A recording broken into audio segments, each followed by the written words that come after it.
is I'll just share the process that I followed in developing around 4 web and mobile applications that I have in the past 2 years.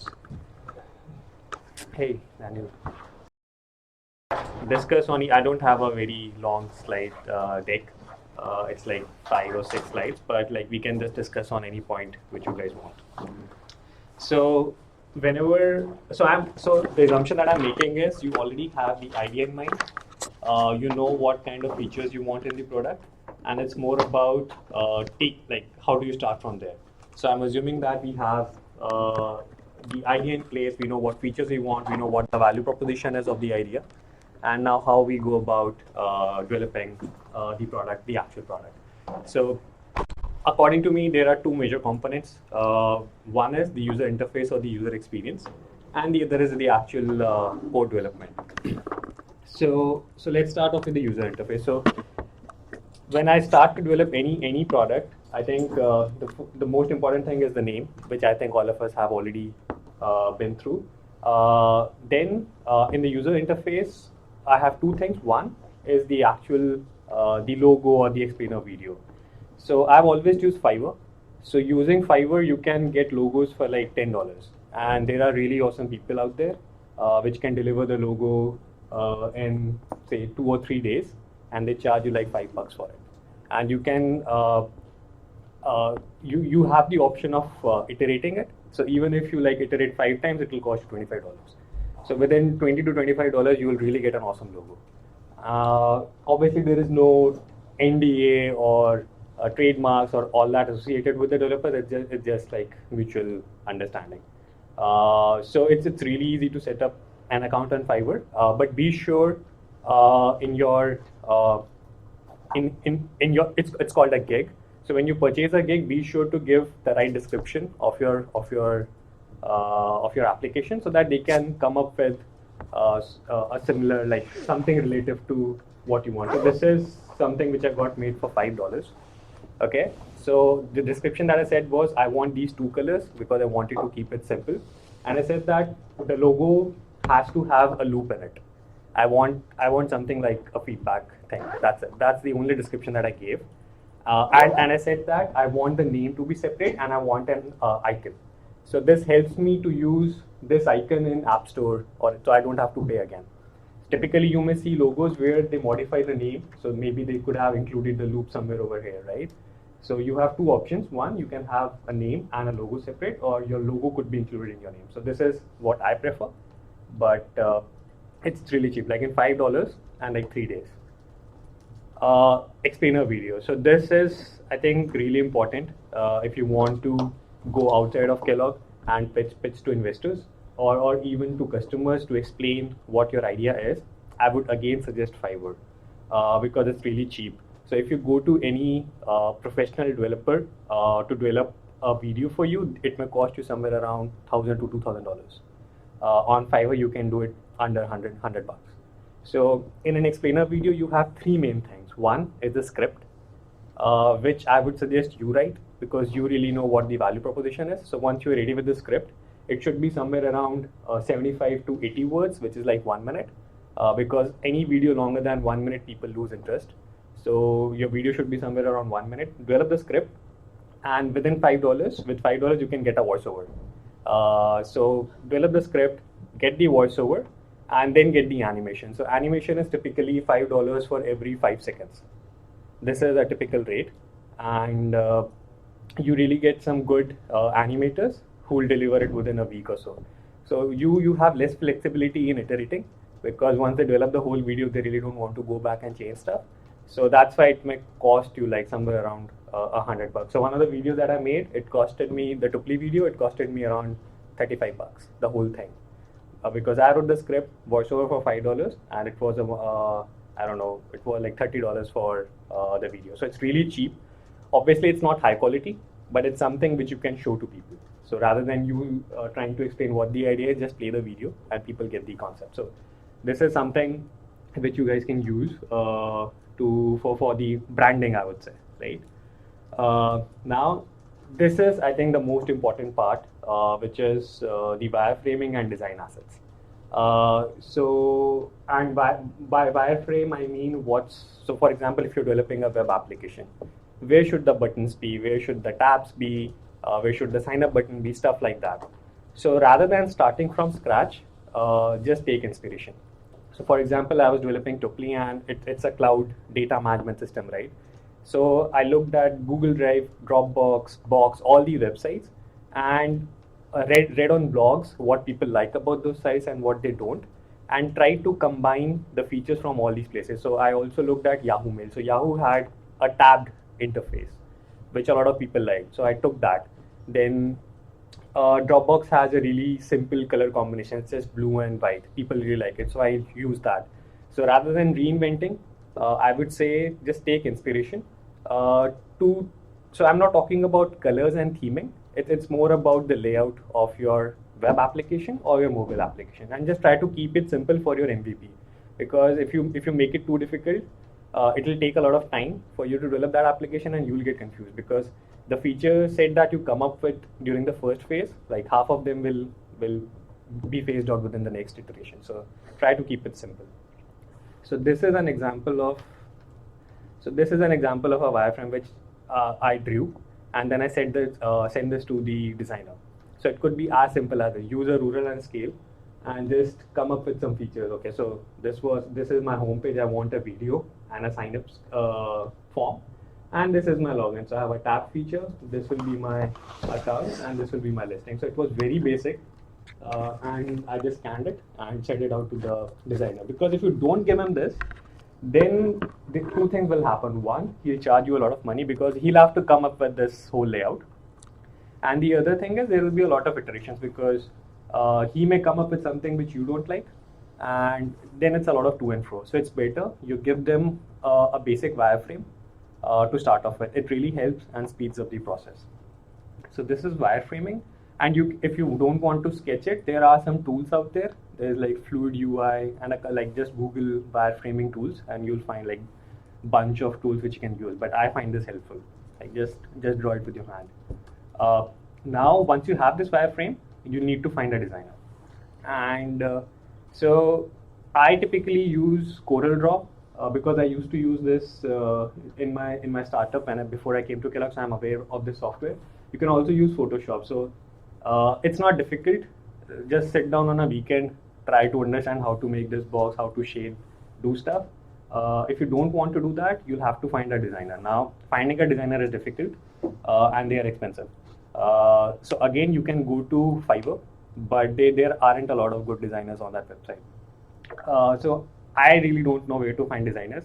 For Tuplee, I used one of my coder's friend to design. He was okay, not that great. So now what I do is I just use Corel. So this is what I have drawn. So these are not actual screenshots. These are just assets which I used CorelDRAW to draw these. What piece of software did you use? CorelDRAW. But that is not the optimal software to come up with this. So I would suggest use Photoshop. That's really easy. Or use this. And that you find that Photoshop's the best way to come up with this sort of stuff from scratch? No, not really. Because Photoshop is really complicated. Yeah. So because like if you look at this, there is no shading, there is no gradient, nothing. It's like simple boxes. So CorelDRAW, I use CorelDRAW because it's like I've been using it and I know the software, but CorelDRAW is also not the optimal software. There is, I'm forgetting the name of, so there is an online version of Photoshop which is not from Adobe. It's a new startup and it's like really easy to use. It starts with an E. I'll let you guys know that. Okay. So that's really easy. So we are using that in our digital e-commerce class. So I think that's software, and you'll find a lot of softwares, online softwares, which you can use to come up with simple interfaces. So again, so this is very simple. So this is the MVP of the feedback application, and I kept it really simple because I wanted to test like whether users will use it or not. So I would suggest just keep the MVP pretty simple because it will speed up the process. Would you use a hybrid type approach where you get a designer to do all the individual assets that are difficult to draw yourself, but then do all the blocking? Yes, you can do that. So what I typically do is, for example, this icon, I find these on different places. Like Icon Archive is a really good website. So Icon Archive? Yes. So they have like millions of icons for free. So you can use it and then just use PowerPoint to decolor or color. So that's what I do. So it's really fast. You can obviously ask a friend or a designer to come up with those individual assets and then combine them. But I would suggest for the MVP. So the whole deck is based around how do you get your first MVP out, right? So yeah. So once you have the assets, and a really important thing in assets is you need to have the sizing. So you need to know this is like 100 pixel height. This is like 640 pixels. This is because this is the information that the developer will need to code. So even if so it won't work if you're developing this in PowerPoint, because if you develop this in PowerPoint, you won't know how many pixels or so you need to use a software where you can actually define the distances and give dimensions to because developers don't want to like use a tool to figure out, okay, this is 100 pixel by 50 pixel box. They don't want to waste time. So when you give these assets to the developer, either it should open in a Photoshop or you have an image which says, okay, this is 100 pixel by 50 pixel. So that becomes easier for them. Okay. So this is mostly the designing part. This typically takes, I don't know, somewhere around a week or two, if you want to come up with something like this. So you'll look at a lot of websites, you'll read blogs, you'll try to learn some software, and then you finally have this. Now, once you have this in parallel, you should start looking for developers. Now, I think there are two main things in code development. One is identify the suitable platform, and the other is actually finding the coders, right? So for mobile, it's really easy. It's iOS first and then Android for the US, right? So you really don't have an option there. But for web, you have like multiple things out there.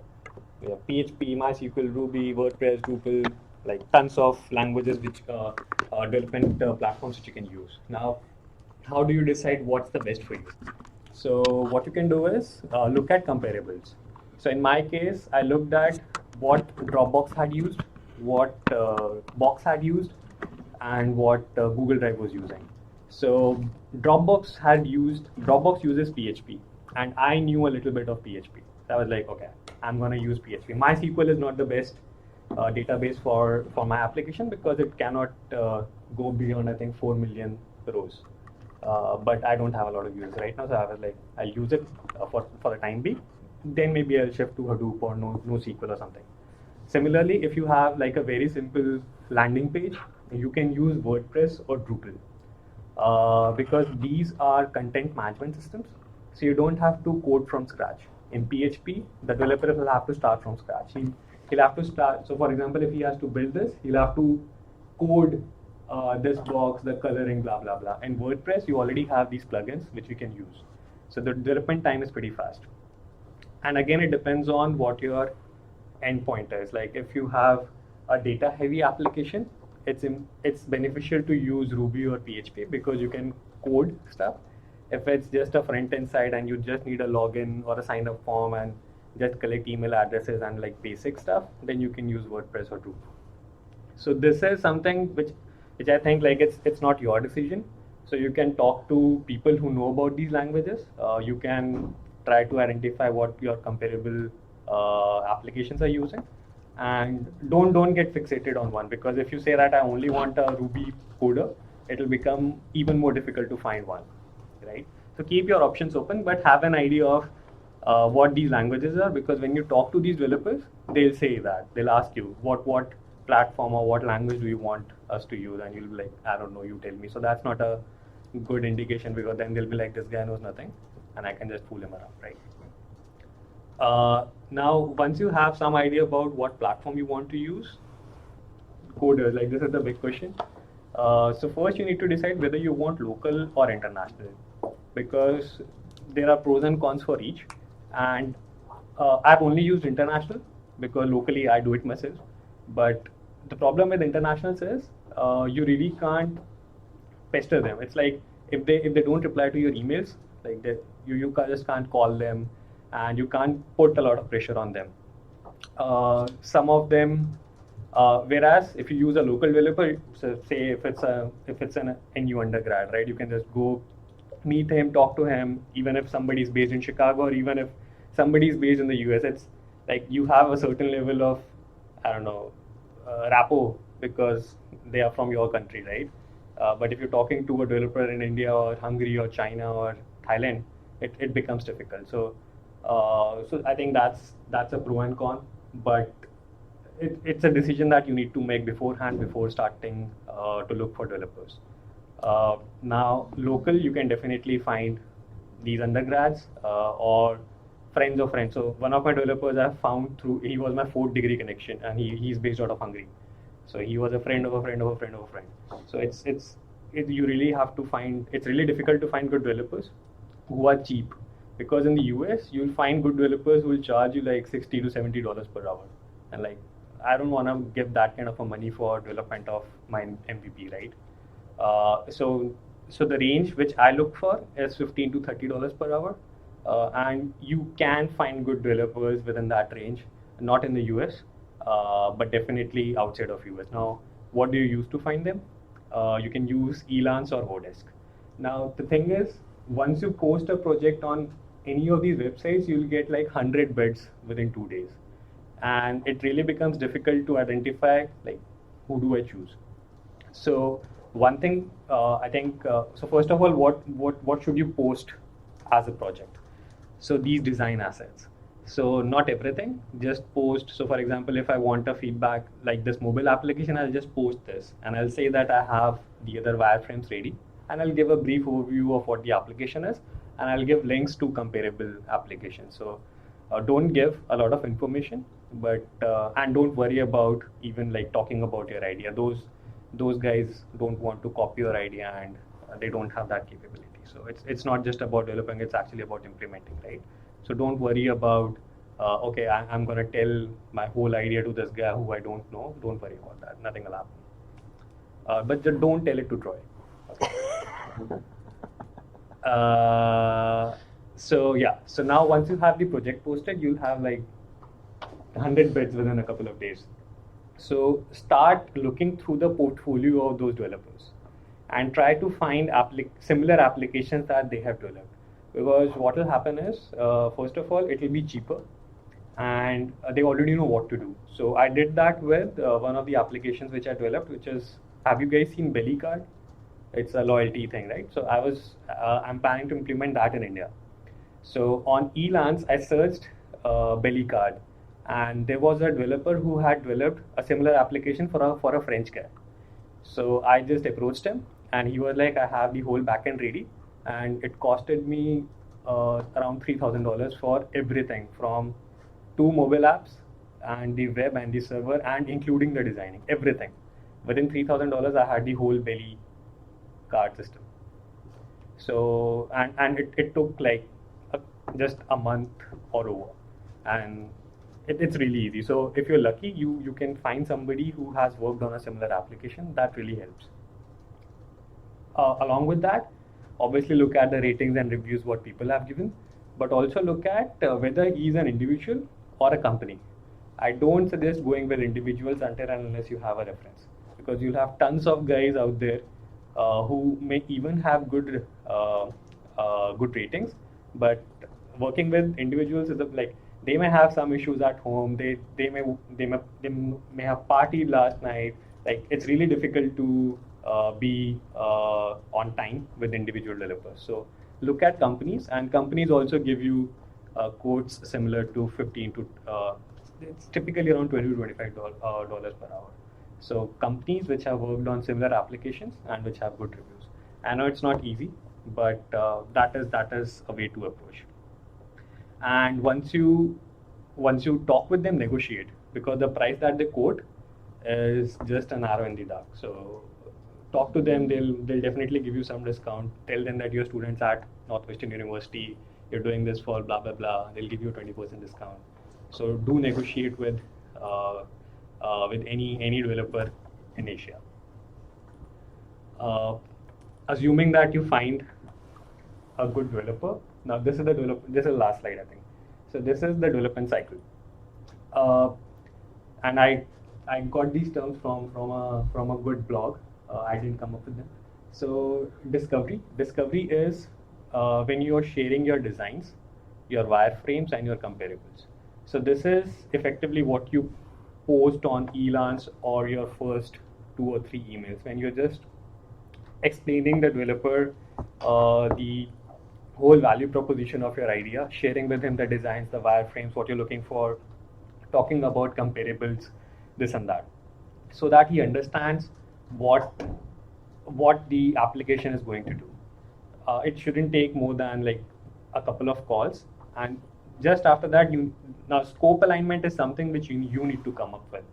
It's a list of features which you want, and it should be prioritized because things will not work as you want, they'll get delayed. So you want the features, the high priority features developed first. So come up with a prioritized feature list that you want in the application, and also develop a flowchart. Flowcharts are really important to convey how the whole logic will work, because developers may, even if he understands what the application does, he may not understand the nitty-gritties, right? So you need to develop a flowchart yourself, and it's really easy. Use PowerPoint because it has all those boxes. So use PowerPoint to develop flowcharts to define the logic. If user clicks here, he should go there. If user clicks this, do this. Store in the database, take from database, whatever. Use simple language, but come up with the flowchart. It's really easy. And you found PowerPoint to be easier than Visio or something like that? Yeah, I just use PowerPoint. It's like just text boxes and some arrows. That's it, right? Google Drawings is pretty nice too. Yeah, I think I've heard that, but I haven't used it. And you typically, you can link the pages to each other. So okay. So if the user goes here, then it brings them. You having like multiple pages, you can actually line the flows. Oh, okay. No, I have not used it. So I typically use PowerPoint. You can use Google Draw also. And deadlines. So you have to be like define some milestones that this is what you're looking for, and because definitely the project is gonna get delayed. So you need to have some timeline or defined before you actually start the development. Now, once you have this prioritized list, the coder will start coding. So keep sure that you are regularly pinging them, because what will happen is you give them a list of say 10 features and then they are off for like 2 weeks, and you call them after 2 weeks and they'll be like, oh, there was an issue, we haven't started working. So don't do that. Like every couple of days, just any updates, can you update me? Just a single line of me, and because then otherwise they'll not work. That's the problem with developers in India or Thailand or China. So you need to keep pestering them, that tell us what's happening, and ask for screenshots or ask for modules that they've made. Just be in the loop as the development is going on. And definitely, the milestone checks. So whatever milestones you defined, make sure that it's done within that time frame, or they are actually following the schedule. Once the alpha whatever is out, test it. Ask your friends to test it, because whatever feature list you come up with, that may not be the optimal list. So talk to your friends, get feedback. If you have like a potential customer, show the very basic alpha to him and get his feedback, and then again go back to your developer and say, make these changes. So when you are defining the scope alignment, give some period for these iterations, because they'll definitely be there. And if you want, you can also get QA testing done. It's cheaper. So typically all these companies who do development work for you, they have QA testers.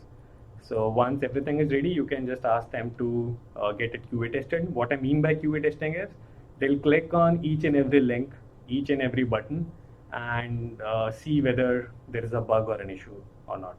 So, and that's really helpful. And once you have this done, make sure that you get the full code and a working build. So sometimes what happens is developers will say, okay, I'll post the application on the App Store for you, and then you're done. So then the problem is if you want to make any changes, you'll have to go back to the developer. So ask them for the whole project, so that you can generate your own builds, right? So don't just get the build, get the full code, And yes, obviously during the start, after the discovery or during the discovery, get an NDA signed. Even with these, that's not enforceable in India or any other country apart from US, I think. But it gives, I don't know, it's something like that will deter them if they want to do something fishy. So just get an NDA sign and you can get a sample anywhere on the net. I have one if you want. I can mail it to you guys. Another thing is, so this is an example of an iteration. So I use a tool called Jing, Jing, which is like really helpful. What it does is, it has this small icon on your desktop, and if you click it, you can just capture anything from the screen, make these edits, and just press and upload. So it uploads to the cloud and gives you a link. So it's really helpful when you are doing these iterations. So it's called Jing, Jing. It's a very small software, free. We used it I came across it at Zynga. So Zynga uses it a lot. So it's really helpful to take screenshots or even videos and point out stuff. It directly uploads to the cloud, maintains the history. So it's really helpful. Yes. Now, once you have the product in place, how do you deploy it? So I, like for web, use AWS. They give you like 1 year of free service for one instance. So you can host a single domain name for free on AWS, which is like the best infrastructure out there. Like I've used a lot. I've used everything from GoDaddy's web hosting to Azure from Microsoft, but like AWS is the best. It's really fast and it's really cheap. Google has come up with something. I haven't used it, but like not Flickr, like Tinder and all the big Dropbox use AWS. So it's like a great hosting space. Domain name, GoDaddy. And on GoDaddy, you can always, so if you're registering for the first time, there's a trick. So don't log into GoDaddy and search for a domain. Google for GoDaddy. They'll always have a sponsored ad where it will say domains for 0.99. So you can always purchase a domain for 0.99.